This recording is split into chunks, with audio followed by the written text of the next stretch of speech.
திராவிட இயக்கத்தின் தியாக வேங்கையாக வாழ்நாளெல்லாம் லட்சியங்களுக்காகவே தன்னை அர்ப்பணித்து கொண்ட என் ஆருயிர் சகோதரர் ஈரோடு கணேசமூர்த்தி அவர்கள் 3 முறை நாடாளுமன்ற உறுப்பினராக தேர்ந்தெடுக்கப்பட்டார். இம்முறை திமுகவிலே உறுப்பினரான சேர்ந்தால்தான் அங்கே இடம் கொடுக்க முடியும் என்ற நிலையில் வேண்டா வெறுப்பாகத்தான் அவர் உறுப்பினராக திமுகவிலே சேர்ந்த பிறகு அவர் நாடாளுமன்ற உறுப்பினரானார். இப்பொழுதும் அந்த திமுக உறுப்பினராக இருந்து கொண்டு வேறொரு பொறுப்புக்கு வர வேண்டும் என்றால் அதை ரிசைன் பண்ணிட்டு வர வேண்டும்.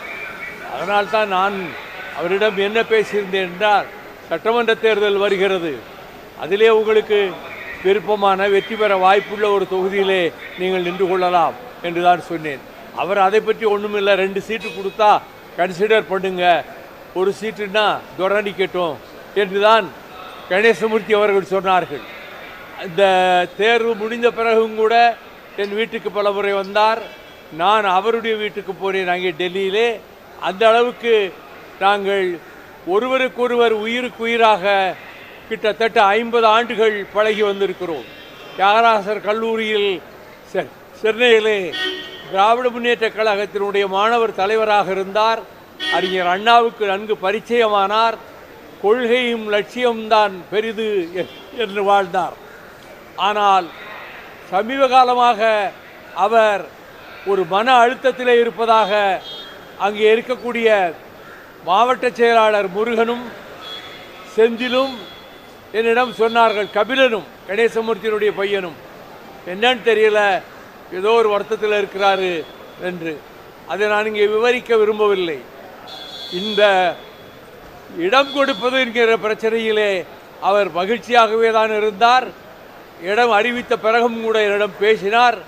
நானும் அவரிடத்திலே நன்கு பேசிக்கொண்டு தான் இருந்தேன். அவரை நான் தான் முதலாக டாக்டர் தணிகாசலம் அவர்களிடம் இருதய சிகிச்சைக்காக அழைத்து கொண்டு சென்று அறிமுகப்படுத்தினேன். அதன் பிறகு 3 மாதத்துக்கு ஒரு முறை வருவார்.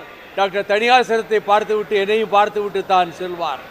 அவர் இன்னும் பல ஆண்டுகள் வாழ்ந்து திராவிட இயக்கத்துக்கு ஒரு பெரும் தூணாக திகழ வேண்டிய கொங்கு மண்டலத்தினுடைய சிங்கமாக திகழ்ந்த அவர் இப்படி ஒரு முடிவுக்கு வருவார் என்று நான் கனவிலும் நினைத்து பார்த்ததில்லை. அவ்வளவு பெரிய இடி தலையிலே விழுந்ததைப் போல அவர் இந்த இயக்கத்துக்கு பணியாற்றியிருக்கிறார், பொதுமக்களுக்கு பணியாற்றியிருக்கிறார், விவசாயிகளுக்காக கடுமையாக போராடி இருக்கிறார்.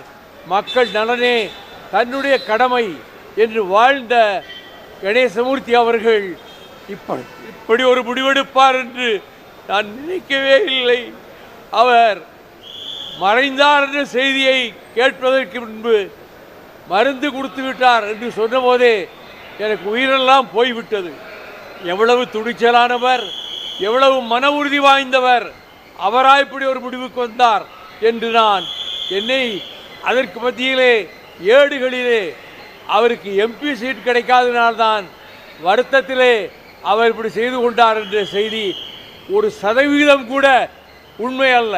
அவருடைய மகளையோ அவரது மகனையோ அங்கே இருக்கக்கூடிய கட்சி தோழர்களையோ மாவட்ட செயலாளரையோ கேட்டால் அது உண்மை என்ன என்பது அப்பொழுதுதான் தெரியும்.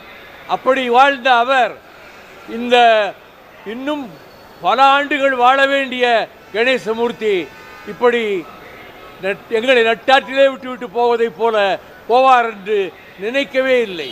நானும் அவரும் சிறையிலே 19 மாத காலம் இருந்துவிட்டு நான் போட்டியிடவில்லை, அவருக்கு வாய்ப்பு கிடைக்கவில்லை என்றபோது அங்கே வெள்ளக்கோயில் பகுதியிலிருந்து 3 பஸ்களிலே வேலூர் சிறைச்சாலைக்கே வந்தார்கள். வந்து கண்ணீர் வடித்தார்கள் தோழர்கள். நான் அவர்களை சமாதானப்படுத்தி அனுப்பினேன்.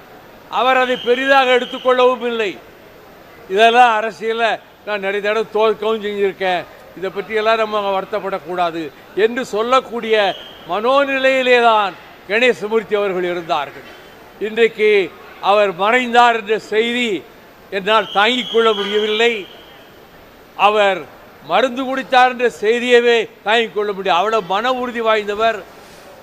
நெஞ்ச துணிவு கொண்டவர், எதை பற்றியும் கவலைப்படாதவர். இத்தனை ஆண்டுகள் இடையிலே எந்த பதவியும் இல்லை என்று அவர் கவலைப்பட்டதும் கிடையாது.